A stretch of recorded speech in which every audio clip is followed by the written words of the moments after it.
welcome back to another episode. Thanks for tuning in this week. I'm going to get all the boring podcast stuff done up front.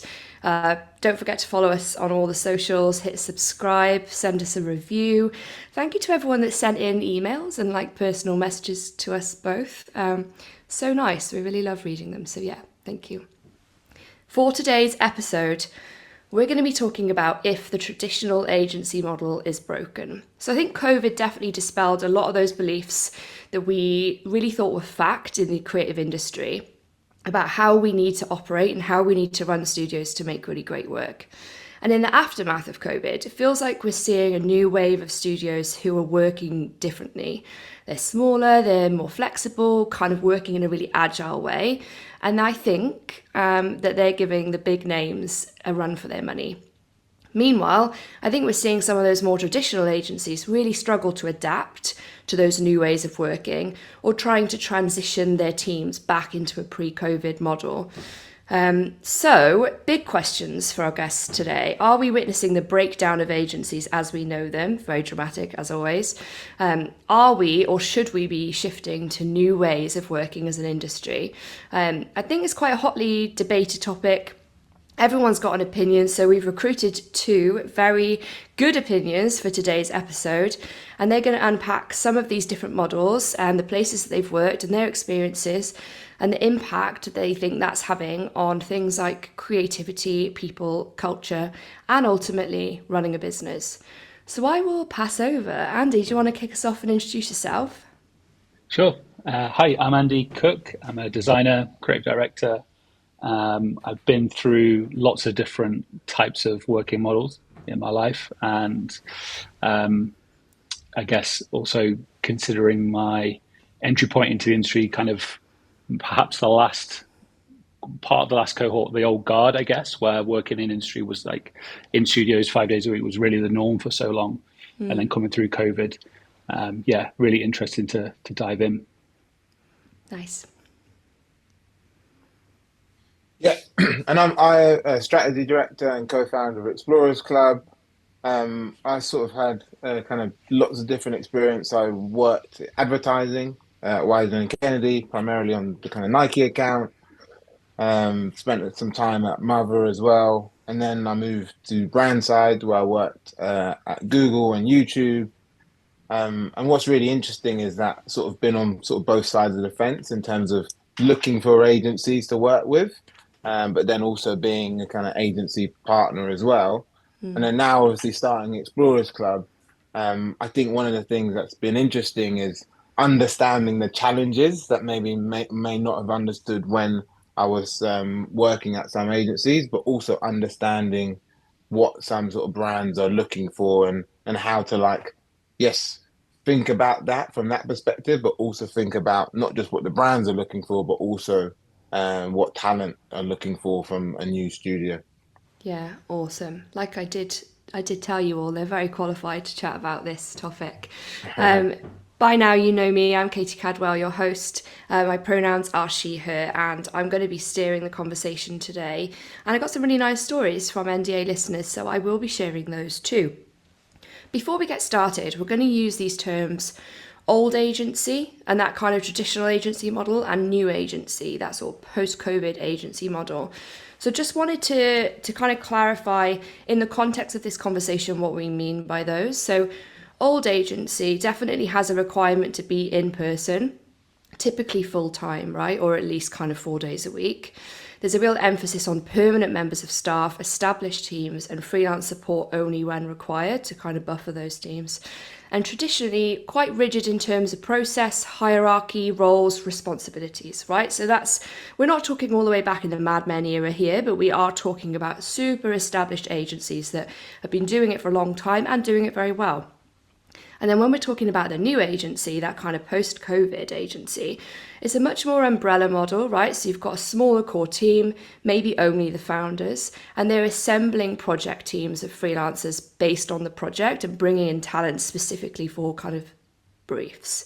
They're able to scale up and down as needed. They're often fully remote, so that means you can work from anywhere in the world, and arguably limited risk and responsibility. We'll come on to that a little bit later. So I wanted to do a really quick temperature check of the industry. Arguably, no one knows that better than recruiters. So I asked Naomi from NDC Creative, who's absolutely lovely, to summarize what she's seeing in the industry at the moment. And a lot of it centers around this idea of being remote or being in person. So she said, traditional agencies are increasingly want people back in the office on average 3 days a week. And more teams are being told exactly what days they need to be in. The agencies and studios that seem to do remote better or more effectively are the newer ones. I guess they're less entrenched in the typical way of working. And then finally, the agencies that have returned to full-time on-site are finding it harder to find talent, and the time to hire is taking a lot longer, especially at a more senior level. So it's good that she's kind of proving our hypothesis.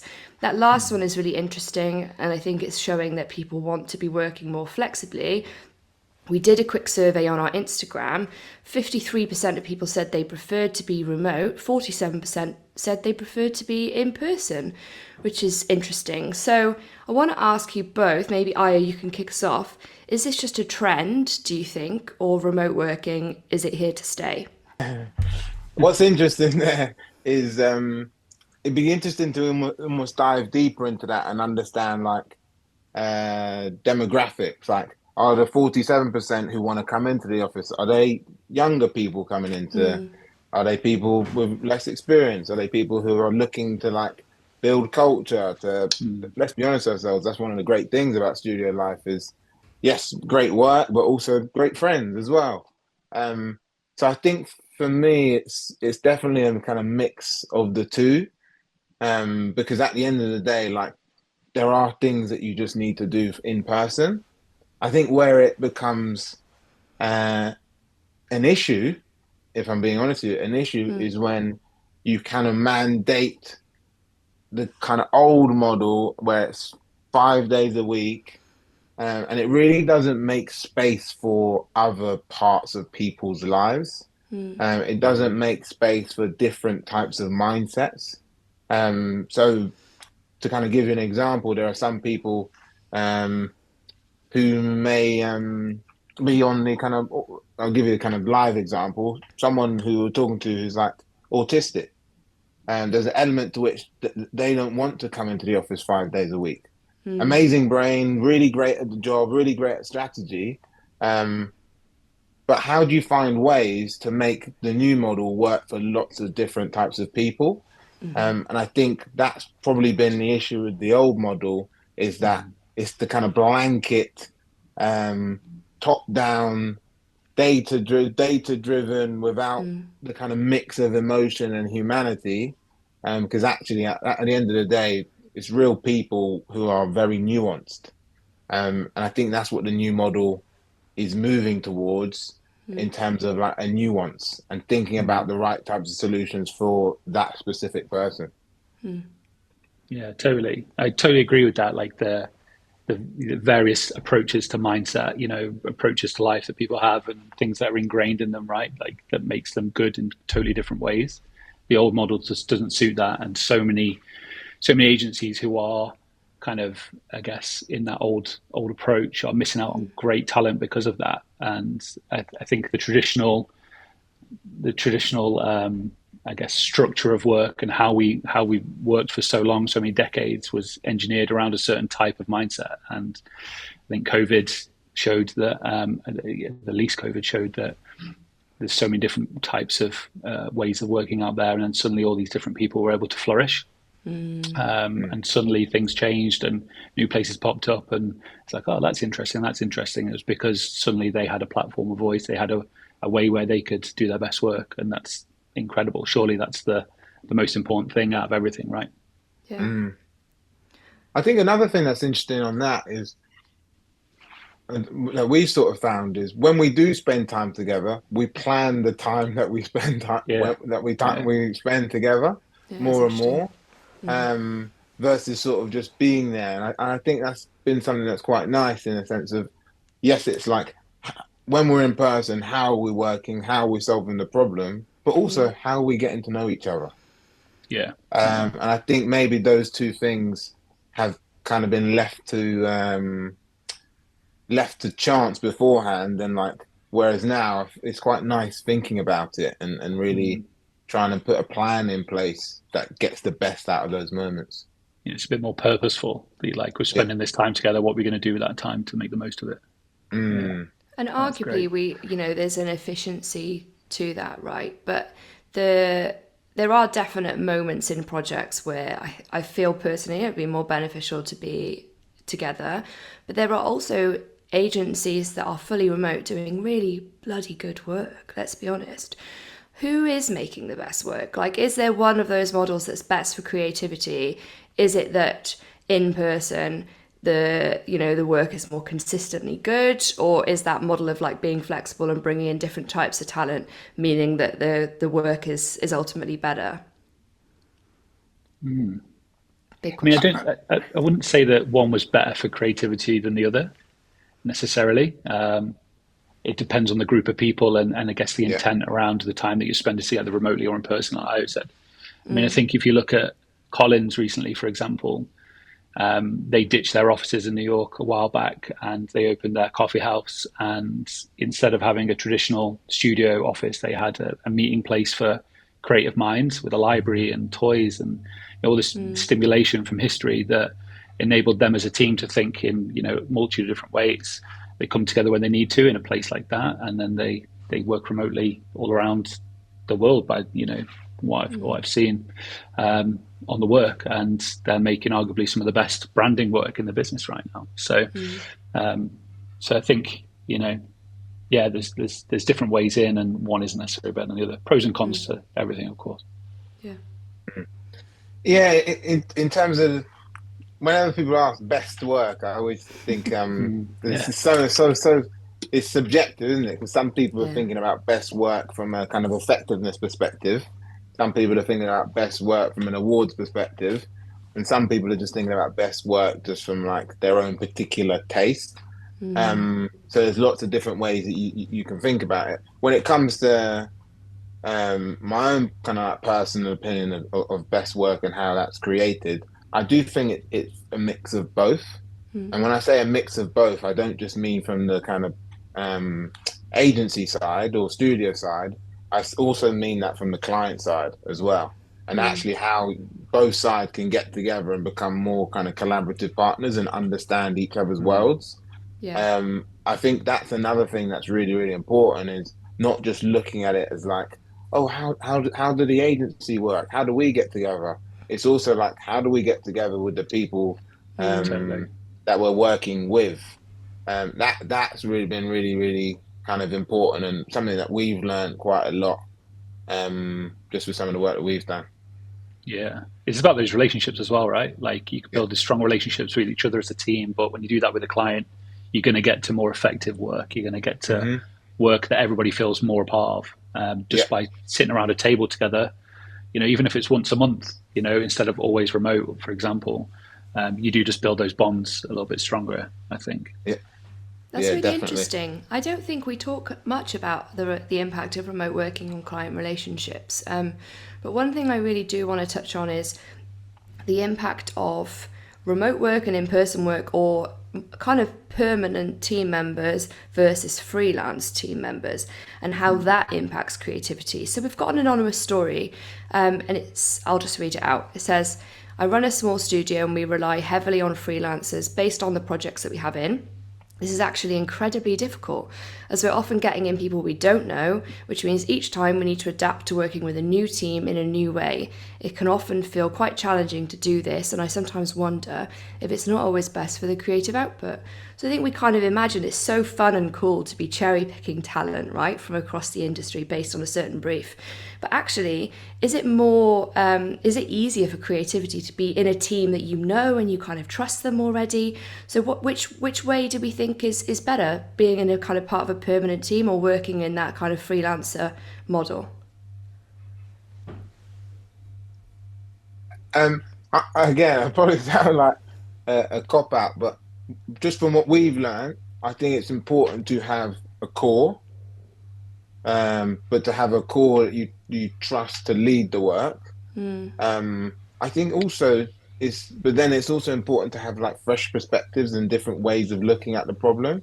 Um, but mixing that with your core and the way in which your process is and the way in which you want to get to great work, that feels like what we like. I think what's interesting though within that is, let's be honest with ourselves, sometimes a freelancer model, there is a sense of like, oh, will this work out? Um, you know, but I also think it's important that we understand that happens with full-time employees as well, where you're thinking, will this work out? It's on us to find the right talent. It's on us to have the conversations to figure out what the right talent is, and who the right person is for the project. And that's the challenge, isn't it? Whether you are kind of trying to hire someone full time or you are trying to hire someone for a freelance position. And actually that's sometimes what I'm learning is a lot of the role is to like figure out, let's be honest, in sometimes a short period of time, whether this will work.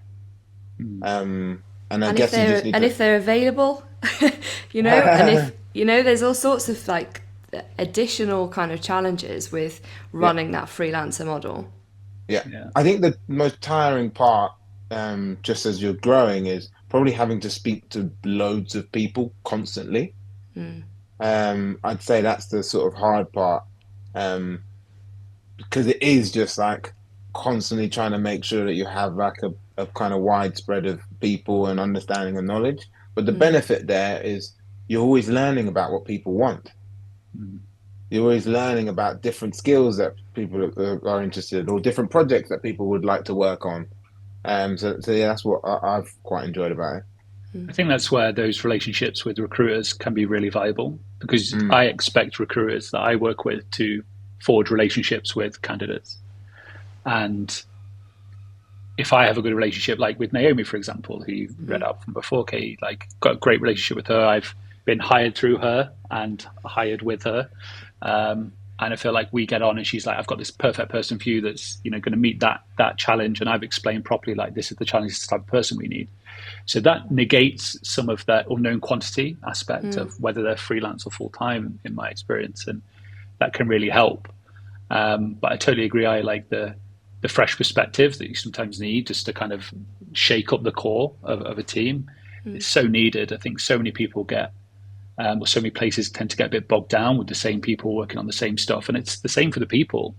When I was at BBH and we brought in, we had an influx of work and we brought in fresh talent, Katie, yourself included in that. It was like oxygen for the team, right? Everyone was just like uplifted because suddenly the new people and there's new mindsets. Again, it goes back to that. So, and that's the same whether it's perm or freelance. But yeah, recruiters for me help negate some of that unknown quantity aspect and mitigate that risk essentially. Yeah. I definitely think I think the kind of optimum point you made there as well, Andy, is really trying to make sure that you brief the recruiter properly, but you have a clear understanding of the type of talent that you are building your business around, and the type of talent that like you need within that space. Because that's the thing that I think is interesting when it comes to sometimes the kind of freelancer model. Is at times you can, we need this now, and it's like those elements often don't work. I think it's really important when you're very specific of what the kind of talent that is in the BBH world, or what's the talent that's in the Explorers Club world, or what's the talent in the Lucky Dip world.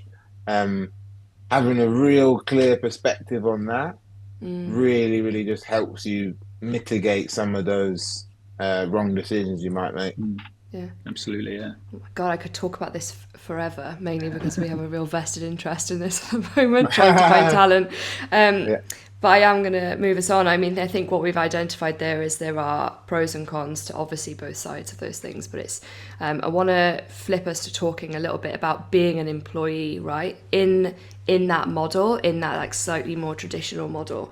So I've got a really nice voice note which I'm just going to play out, which is from Dylan, and he's talking specifically about, he works at Koto at the moment, very lovely guy, and he's talking specifically about what it's like to be in person for him.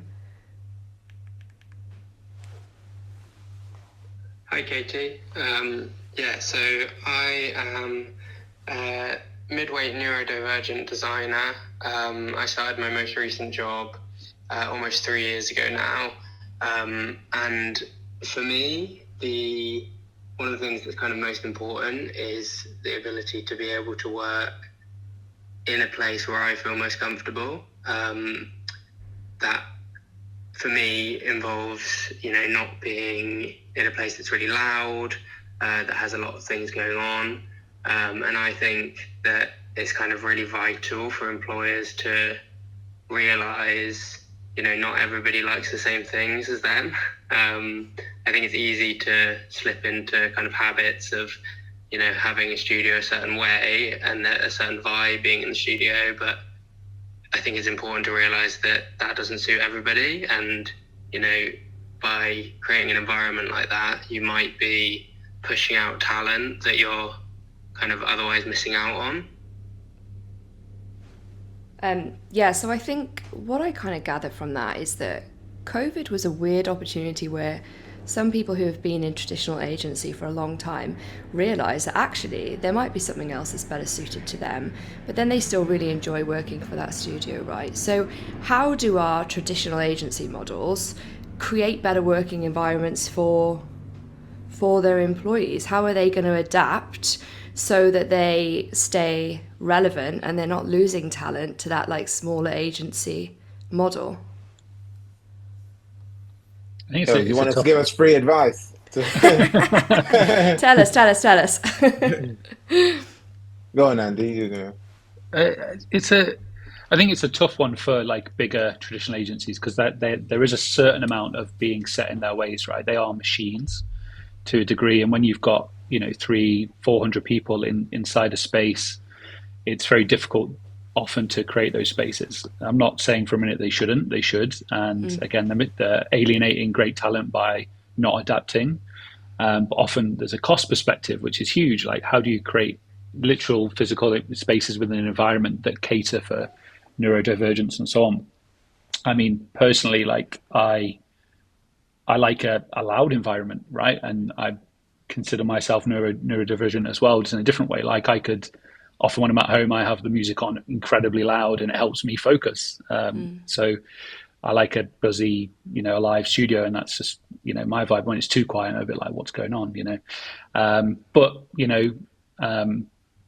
I think that the more that bigger agents, especially, are adapting and creating those spaces, they're just going to reap the benefits that the smaller agencies are doing, where they are a bit more nimble. So injecting a certain amount of agility and nimbility, is that a word, into their operations is so important. Yeah, no, I agree. I think being able to adapt is really important. But I think and I'm glad that you played that voice note, because at the end of the day, it's about listening. And I think one of the things that I've sometimes found in sort of big agency models is because there are so many people, often when it comes to building a culture, you skim the surface of every single person. So, for example, Andy said he really likes a loud environment, whereas Dylan says he wants, well, if I'm hearing correctly, wants a more kind of quiet environment. Mm-hmm. Yes. If we know this information, if we're able to listen, if we're able to, like, again, in that process, before we onboard people, before we bring them into the environment, there's often ways that we can actually, like, create an environment that works for both, but also have Dylan and Andy communicate with each other about their different levels of sense on the spectrum. And then it gives them a sense of, oh, okay, this person likes this and this person likes that. And it sort of becomes a sense where everyone sort of understands each other more. And I think that's one of the things that I think is really, really important when it comes to building a culture, is understanding people on a deeper level. because often that's what you do with your friends, correct? Mhm. It's like, oh, ex friend. For example, I'll give you an example that's quite. Well, we came back from. I climb sometimes. We came back from climbing, and we were going to go out somewhere. And I got a friend. He's got low social battery. Let's just put it that way. And everyone was trying to pressure him to come out with us. And a few of us turned around and were like, "Listen, he's done. His social battery is over." Because we understand him. We're not, even though we like spending time with him, we understand that this is not what he needs. Yeah. So I think the more and more we can create environments where we can all understand each other's needs more, and I mean that again, just not just agency, but also client relationships. It just helps us get to better work, but also helps us build a better environment. So I think, well done for playing that voice note and also this is what's great about spaces like this, isn't it? We get to like learn a lot more about what certain different people want. Yeah. Yeah, you're right. Ultimately, everyone just wants to be heard, right, and Yeah, understood. And I think it's the responsibility of the leaders in those agencies, especially the bigger ones, to create the right environment and culture that you can feel like you can say these things. Because yeah, there's too many places where you can't, and if you do, you're lambasted, or the leaders say that it's a safe space, you can say this or that, and then you kind of it gets written down somewhere and then lost, and then there's no action off the back of it, because action is the crucial bit off the back yeah. of that. And there's only so much you can do as a designer or even a senior creative director in an agency of scale. It's up to the leaders it's up to the C-suite to make change happen. Yeah. And I think another point on that is, I think we don't put enough emphasis on those types of situations. I think sometimes what I've noticed is, oh, I'm so busy trying to handle this thing or trying to handle that thing, Mm-hmm. this difficult client conversation or that difficult client conversation, that we spend so much time and even the language looking up, Yeah. or even the language around that It's wrong. is yeah, exactly, is outdated.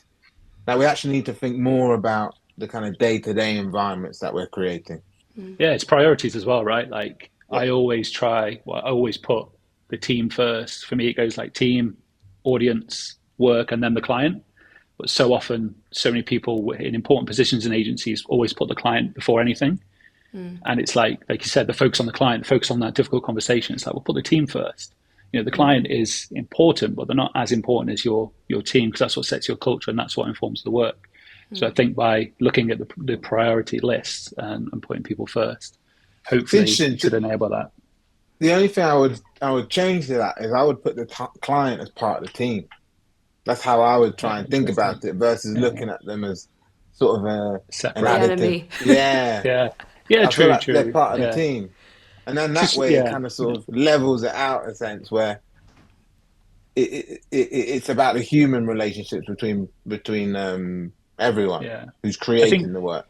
that's a really interesting point, and that's the difference with scale in particular, right? Mm, Because often as a designer, again, or even a creative at a place like BBH, and you might have experienced this at Wydens or Mother, like there was a certain amount of, you know, restriction to client access. Like I couldn't always speak to the client. I couldn't always be in front of them. I couldn't always even present the work.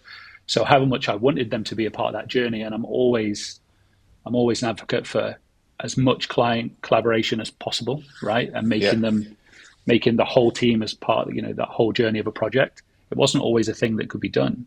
So when I say the team in that instance, it's like, well, what can you focus on as a leader or as a manager of mm, 25 people? It's like, well, these are my people. So these are yeah, my priority. But when you're much smaller, and I'm sure your experiences right now, you can include them as part of that kind of core team. yeah. No, yeah, I completely. That's been that's been a big benefit, but also a big learning in the sense of I think sometimes when you shield the team from the client so much, it becomes this like, oh, Oh, client totally. feedback or Yeah. Us oh, and what's them. the client Yeah. said? It's like Yeah, I actually, totally agree. Yeah, I think that's what's broken. yeah, give people more context. Yeah, Also make people realize that's also a human being that has goals, that has yeah, something that they would like to achieve, and actually we're trying to go on a journey to help them achieve that and also achieve something for ourselves as well. yeah, yeah. It's that gatekeeping, that shielding that's completely broken for me. Like, put the teams together, put the teams and the client, the people who do the work, present the work.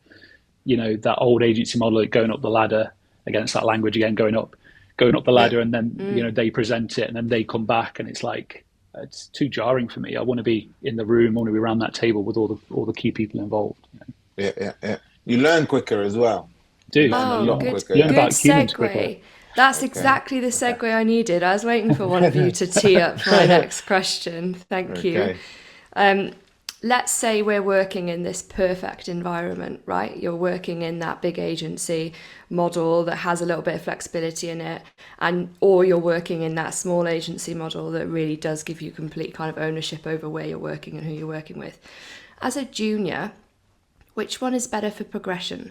If you were having your time again and just coming into the industry, would you want to cut your teeth in a slightly bigger, more established agency, or would you want to experience a small, kind of nimble, newer, I say cooler, that's probably not very fair, like kind of scrappier upstart agency? Like, which one do you think would be better for your progression and your learning?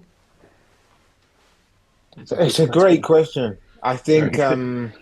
it's also a difficult question because because personally I started at Widens, and one thing I would say on that is just to kind of I don't want to bang on about my own story too much. You're all good. But but starting at Widens, one of the things that I loved about Widens was I learned very quickly what great was, and that good wasn't good enough. So I would say finding an environment where you can learn that very quickly is one of the most important things. What I will say though about the smaller places is you are going to have a lot more effect on the work. You're going to learn a lot quicker in terms of actually being involved in the process to like a quite a high extent. So that's something that I think is the kind of challenge between the two. But to not be a politician and answer the question, I think starting it sort of depends on your risk appetite. If you're someone who wants to really get involved and be seen in the work, I would go to a smaller place because you're going to learn a lot. Um, if you're someone who maybe has a less high risk appetite, I would probably go to a bigger place where maybe you're not as involved in the work, but you can learn from osmosis, like what Yeah. great is. That's a good I answer. mean, I had the kind of the flip reverse, I think, from you, Io. Like, I started out doing like small internships at Yeah. small but established studios around the country, and then I went into a smaller agency of like 15 people straight out of uni, and then I was thrown into this remote working setup for like a few years and had my own thing after that. So I kind of built up slowly, but what I really treasured from those moments is learning from people who have been in those kind of bigger places.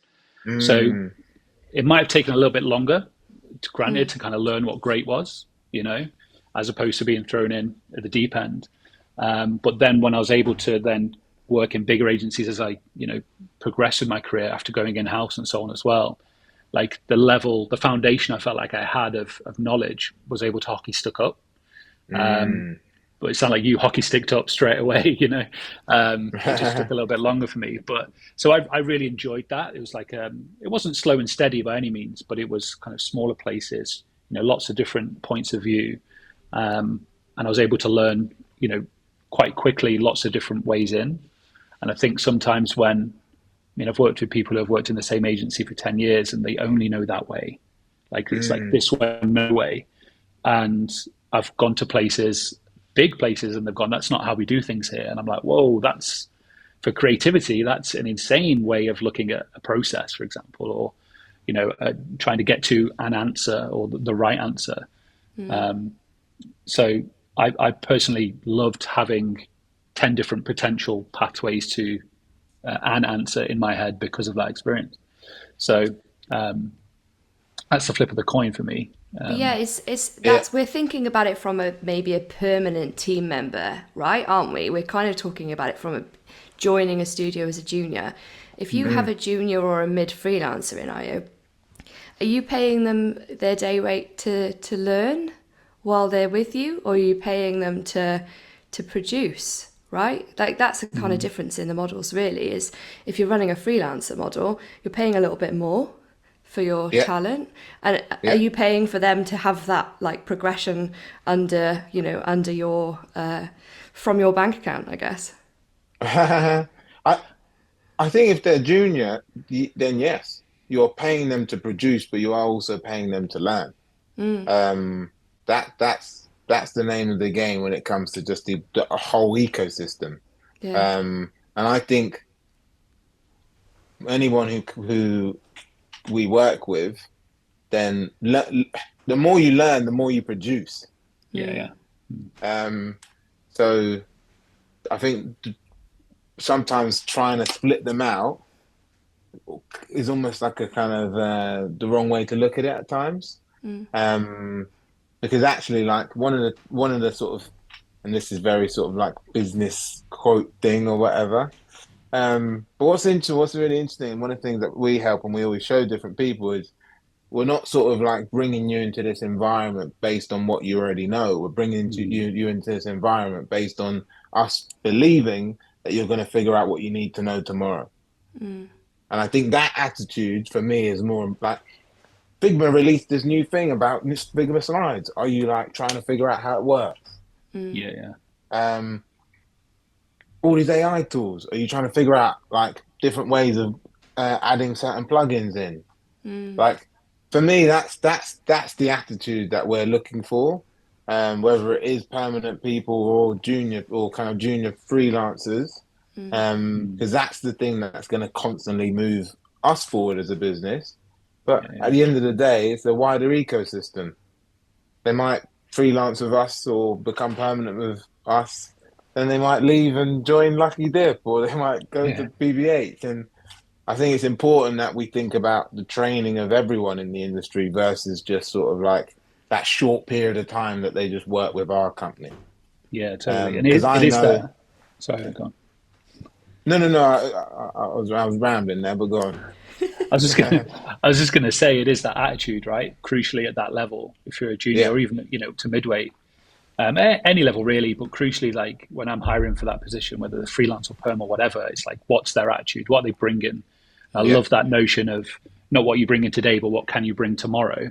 That's a beautiful way to look at it because it opens up, and I think if that's communicated to the candidate, to the talent, it opens up in their mind like, oh, I don't have to prove what I can do now, but like I'm going to prove what I can do tomorrow through what I bring to the table, through my addition, through my contribution to this team. Yeah. And it's a bit less pressure, and And I it's think, on. yeah. No, go ahead, man. Go ahead.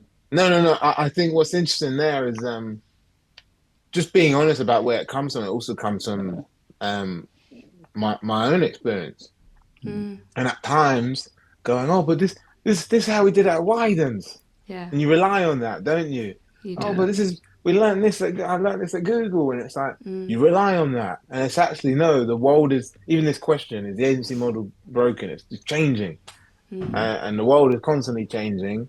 So don't rely on like it's easy to rely. The ego will help you just rely on all of that stuff, but it's actually Totally, trying yeah. to let go of that and going, what's the new thing I need to learn today?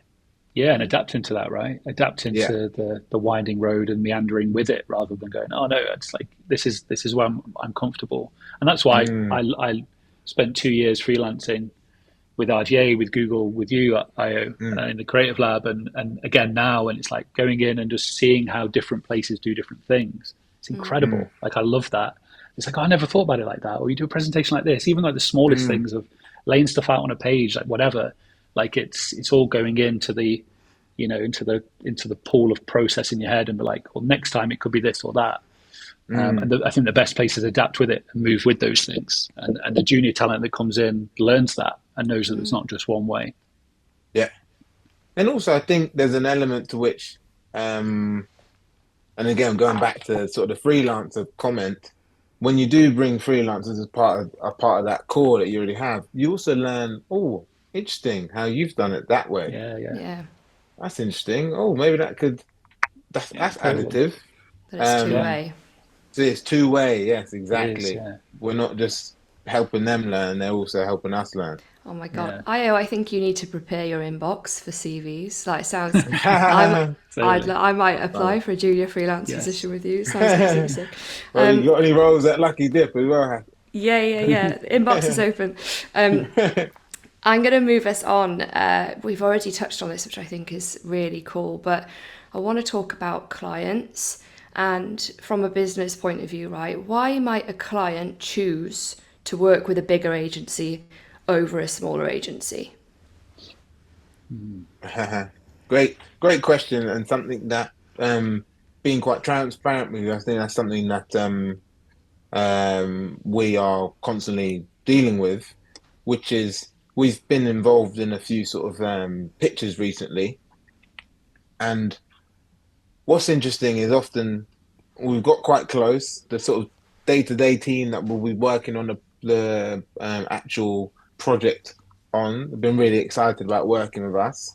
I think sometimes what happens is, and this is just me being really transparent, what happens is that decision then comes up to a senior stakeholder, and on paper you have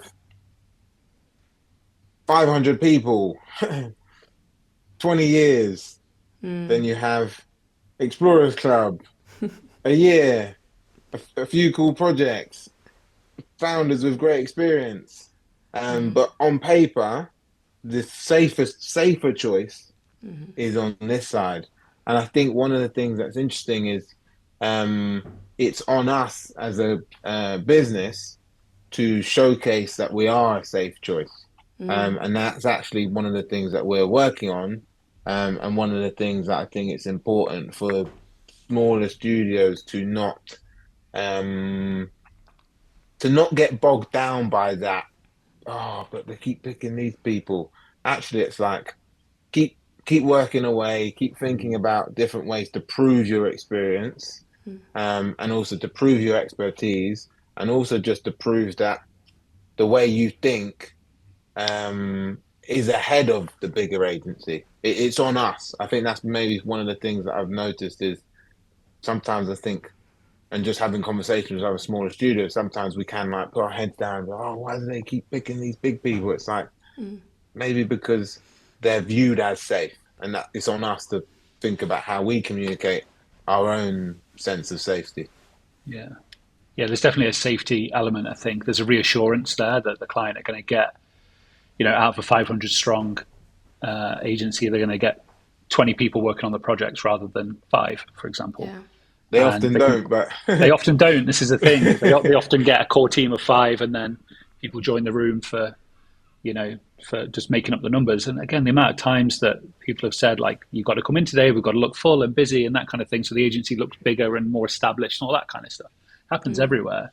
But I think there's essentially the safety aspect comes from like perception of an agency, right? It's like an agency's brand and it's their credentials that a client will go to. Like they've delivered 100 times over the past 20 years and they're going to do that for us. Great. So safe bet.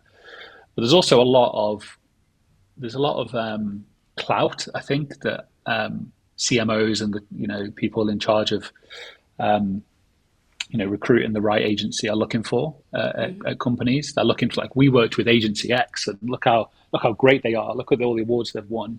So there's a certain amount of ego attached to some of those decisions. Like certain agencies with certain prestige, but there's also a lot of relationships. People know people because a lot of people going into companies are ex agencies. It's like, I worked with these people 2 years ago and they're great, and I want to work with them again. Or it's like, I know this person from 5 years ago. I worked with these at the last company I was with, so I'm going to work with them again. So a lot of it is relationship building, and it's the networks you have, and it's often more difficult, I think, especially like how I tried to do, like starting a couple of small agencies. and I didn't really know anyone. So I'm like, yeah, you have to do all that networking as well as running an agency, as well as hiring, as well as doing the work, etc. And you get that benefit, I think, when you've worked in a big place. But this kind of loops back around to the problem of clients being gatekept. You don't always get to build those relationships as a creative person with the clients, because that's what the account managers do. And that's what the C-suite does. And it's like, you really have to, I think, get to quite a senior place to forge relationships with key people at different companies that are going to go on to different companies in their careers. That's then going to feed back to you later.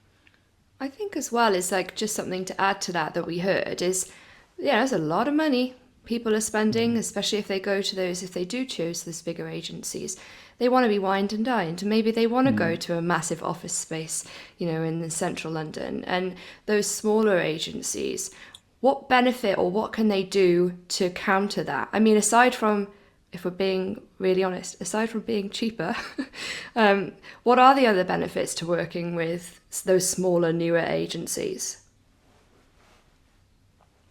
I think I think care is a sort of big point I would point to. I think it's really important to realize that, yes, Andy made the point about relationships, but I think the people that we've worked with that have trusted us, um, the faith in that trust is something that we want to work so hard to repay. And that's something that I would sort of like talk about quite a lot. And every project matters so much to us. Like I know that sounds very it sounds simple, but it means more than I can say. So that is a thing that I think is really, really important when it comes to the kind of project and working with a smaller studio. I think also in terms of the wine and dine thing, I think that's a really interesting point that you make. But I think one of the things that we are really focused on and is how do we start to build a kind of community of like-minded people who are working in this space. And there's different ways of doing that that aren't so wine and dine one-on-one. But I think one of the things that we're very much focused on is how do we create spaces for different professionals in this in our world to get together in a way that isn't always the on brief conversation and actually can sometimes be the off brief conversation as well. So that's something that we're focused on doing because I think it's again beneficial for the industry as a whole, but also just beneficial for making those relationships as well. Yeah. Love that. Super interesting. And then just, I don't normally do this, but just to interject in a personal experience we've had really recently is we did just win a project and the feedback that we got from the client was you're younger, you're kind of scrappier, you're hungrier to kind of do the work and do a really good job. And we're really excited by that. And we recognise that from when we were a startup. So I think that's a really lovely point. I want to just kind of zoom out on that topic even more. The business models, right? The two business models we're talking about are massively different in terms of like overhead and risk.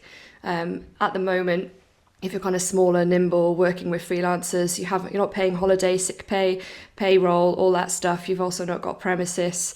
But is the intention of those like smaller agencies and those smaller business models to eventually scale up?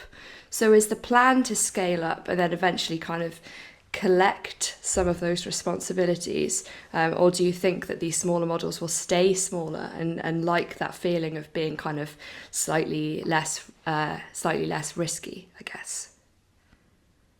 Again, I think it's what's your risk appetite. I guess just to talk about ourselves, I think one of the things that we're thinking about is how do we have like core teams? And I'll talk about the dream here, but we're obviously Aaron's out in LA. The kind of big dream of us for the studios, we want to open a space in Lagos. But it's about as sort of creating those hubs versus offices. Yeah. So we've got like a space next to Moko, which is this like listening bar, and then there's like a recording studio called 1087 next door. So again, creating more of a hub for people to come down by choice, sort of similar to the kind of Collins library model. Um, I think it's important that people have a space that they can choose to go to. As you're saying, people want to be wined and dined and go to like a big office. But I think the people we're trying to speak to and the people that we are speaking to don't just want to go to a big office. Maybe they want to go to a nice listening bar. Um, and actually, it's like finding those individuals. But I think in terms of the business model and the scale of it, I don't think we'd ever want to be massive. And I think a lot of studios sometimes don't want to be massive because that's a lot of responsibility. But it's also something that I think sometimes comes with the ego. Oh,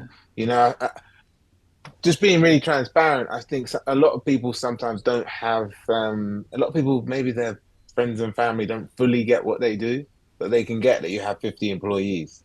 Yeah, right. Or they can get that you have 120 employees. Or a Oh, corner it makes office. sense now. Yeah, Yeah. exactly. It all makes sense now. I still don't know what you do, but Yeah. well done. It And I does. think sometimes, go on, then. I was just going to say, like, it does depend on a founder's ambition, right? But what is the tipping point? What is the tipping point where you just have to take on work to keep the lights on?